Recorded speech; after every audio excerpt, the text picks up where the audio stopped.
একদিন একটা শিকারী জঙ্গলে হরিণ শিকার করার জন্য জাল পাতলো। জঙ্গলের মধ্যে এক হরিণ আপন মনে ঘাস খাচ্ছিল। শিকারীর পায়ের শব্দ শুনে হরিণটি দৌড় শুরু করলো এবং শেষ পর্যন্ত শিকারীর জালে আটকা পড়ে গেল। শিকারী হরিণটিকে নিয়ে যেতে পারছিল না, কারণ হরিণটি অনেক ভারী ছিল, তাই টানতে টানতে নিয়ে যাচ্ছিল। এক সময় শিকারী হয়রান হয় এবং হরিণটিকে একটি গাছের সাথে বেঁধে চলে যায়।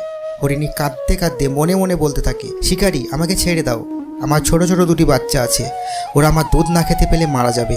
এমন সময় হযরত মুহাম্মদ সাল্লাল্লাহু আলাইহি ওয়াসাল্লাম রাস্তা দিয়ে যাচ্ছিলেন। হরিণটি আল্লাহকে বলল, আমার জবান খুলে দাও, আমি নবীজির সাথে কথা বলবো। আল্লাহ তাআলা তখন সাথে সাথে হরিণের জবান খুলে দিলেন।